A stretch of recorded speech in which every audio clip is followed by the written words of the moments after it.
आप देख रहे हैं क्राइम अब तक। सबसे पहले आप सबको हमारे चैनल की तरफ से नमस्कार। हम आपको बता दें कि आज हम गाजीपुर जनपद के मोहम्मदाबाद क्षेत्र के एक गांव बकसपुरा है, जहां के हम वहां पर आज पहुंच चुके हैं। और वहां पहुंचने पर हमें एक युवा किसान जिसका नाम सुनील सिंह यादव है, आज उनसे हमारी वार्ता होगी और जो भी वार्ता होगी उसको हम आप तक पहुंचाएंगे। क्यों कि वह युवा किसान ऐसा किसान है जो कि एक से एक नया टेक्नोलॉजी के साथ अपनी खेती को करता है और खेती को करने से उसको लाभ भी होता है। और किस प्रकार से वो खेती करते हैं, क्या करते हैं, उसके बारे में भी हम उनसे पूर्ण रूप से जानकारी लेंगे और आप तक उस खबर को पहुंचाने का भी काम करेंगे।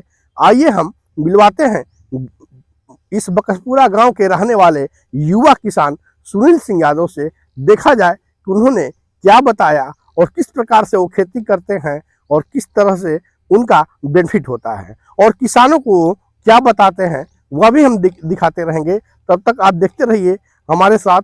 गाजीपुर से जय कुमार पांडे की रिपोर्ट। अपना नाम बताएं। मेरा नाम सुनील सिंह यादव है, ग्राम बकसपुरा, पोस्ट कुंडेसर, जनपद गाजीपुर। तो सर, आप एक युवा किसान हैं, आपने ये मिर्च की खेती कैसे की है? देखिए, मिर्च की खेती हम कुल 5 बीघा के करीब किए हैं और मिर्च में अलग अलग वैरायटी का मिर्च हमने लगाया है। तो मिर्च की खेती पहली बार जब हम किए थे, आज से 5-7 साल पहले जब हम शुरुआत किए थे, तो हम इसमें एक नई टेक्नोलॉजी का प्रयास किए शुरू करने का। तो शुरू में हमको काफ़ी कठिनाई हुई और लोग उसको हंसी का पात्र भी बनाए कि नहीं, ये ऐसे संभव नहीं हो पाएगा। लेकिन आज हम उसको प्रैक्टिकली करके दिखाया है और हमारे जैसे अब इधर बहुत किसान इसको अब आसान तरीके से जो है इसी प्रकार से लगाते हैं और अच्छी पैदावार कर रहे हैं। और इसमें किसानों का जो है बेतहाशा जो खर्च लगता था, लेबर कास्ट, उसको इस तरीके से रोपाई करके बचाया जा सकता है। तो सर, ये बताइए किस प्रकार से मिर्च की खेती किया जाए जिससे किसानों को लाभ हो?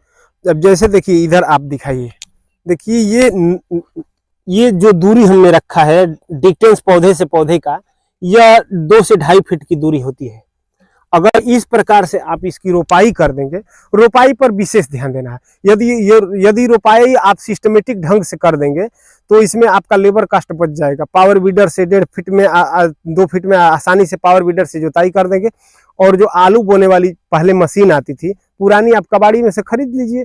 तमाम किसान जो खेती कर रहे हैं उनके पास ट्रैक्टर है, कबाड़ी में से पुराना जो है आलू बोने वाला मशीन खरीद लीजिए, उससे आसानी से मिट्टी चढ़ाया जा सकता है। बशर्ते एक बिंदु पर इसमें खास ख्याल रखना है कि खेत रोड के किनारे हो और ट्रैक्टर आने जाने का उसमें व्यवस्था हो। अगर वहाँ ऐसा व्यवस्था है तो आप इस ढंग से आसानी से कर सकते हैं। इसमें सावधानी ये बरतना है, खेत के दोनों साइड जिधर से आपको मिट्टी चढ़ानी है, दोनों साइड कम से कम 10-10 फीट का जगह जो है डिस्टेंस खाली छोड़ना पड़ेगा ट्रैक्टर को घुमाने के लिए। अगर इस ढंग से करेंगे तो 10-20 मतलब बीघा मिर्चा का मिट्टी एक दिन में आप चढ़ा लेंगे और आसानी से चढ़ा लेंगे, एक साथ चढ़ा लेंगे। इसमें और लेबर से कराने में जो अंतर हमको देखने को मिलता है, जैसे हम बहुत लेबर से कराते हैं किसान, तो लेबर से जैसे मान लीजिए खेत के उस किनारे आज घास निकलवा दिए और उस किनारे 15 दिन बाद मजदूरा कम मिल पाता है, मजदूरी या पैसा या मौसम नहीं साथ देता है। तो जैसे मान लीजिए बहुत किसान मजदूर बुलाते हैं और मौसम साथ नहीं देता है, बारिश आ गया तो उसमें दिक्कत हो जाता है। तो ये इस तरीके से आप करेंगे तो जो है आसानी से आप बढ़िया ढंग से कर लेंगे और अच्छा बेनिफिट होगा आपको। तो रोपाई पर विशेष ध्यान देना है, रोपाई आपको सिस्टमेटिक ढंग से करनी है और इसमें आपका लेबर कास्ट जो बेतहाशा लगता है वो बच जाता है। और जब तक आपका पौधा बड़ा नहीं हो जाता है, 3-4 बार निराई गुड़ाई आसानी से आप टेक्नोलॉजी से कर सकते हैं, अपने प्राइवेट जो टेक्निकल सिस्टम है। सर, इससे आप कितना लाभ कमा लेते हैं? लाभ तो देखिए, लाभ का तो सब कुछ प्रकृति और मार्केट पर निर्भर करता है। जितनी भी हम खेती करते हैं, यदि अच्छा पैदावार हो गया, मौसम मेरा साथ दे दिया तो अच्छा बेनिफिट मिल जाता है। यदि मार्केट और मौसम हमारा साथ नहीं देता है तो पूंजी भी डूब जाता है। तो यदि हमको प्रकृति और मार्केट दोनों साथ देता है तो अच्छा बेनिफिट मिल जाता है।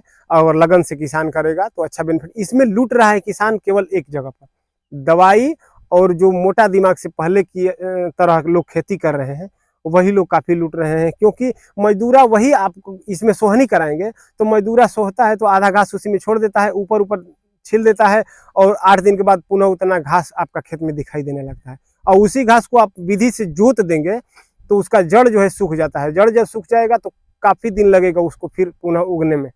तो ये इस बिंदु पर विशेष ध्यान देना है। सिस्टम से यदि करेंगे तो आपका लेबर कास्ट बचेगा। लेबर कास्ट बेतहाशा लग रहा है। सर इस तरह की खेती करने से क्या फैमिली का गुजारा हो जाता है बढ़िया से? देखिए, ग्रामीण अंचलों में पशुपालन और खेती छोड़ करके कुछ दूसरा बिजनेस है नहीं, न नौकरी है। हमारा नौकरी है हमारा खेती।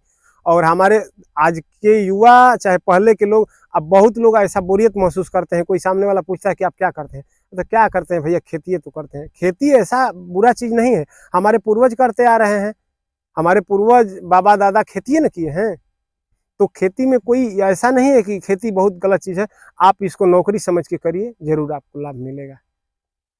इससे क्या लाभ मतलब जनता को किस प्रकार से खेती करे कि उसको लाभ मिले मिर्च की? सिस्टमेटिक ढंग से जितनी भी सब्जी की खेती कर रहे हैं, टमाटर, मिर्चा, बैगन, यदि आप सिस्टम से इसकी रोपाई करते हैं, रोपाई पर विशेष ध्यान देना है। जो डिस्टेंस है, हमारा चैनल है युवा किसान सुनील, छोटा छोटा जानकारी जितना मैं प्रैक्टिकली करता हूं उसको अपने चैनल के माध्यम से भी मैं साझा करता रहता हूं।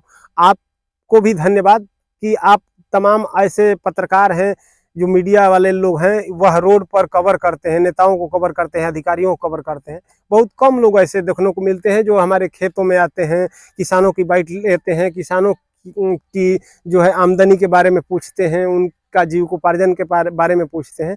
तो सबसे पहले आपको दिल से धन्यवाद मैं देना चाहूँगा कि जो आप जमीन की सच्चाई दिखाने का प्रयास किए।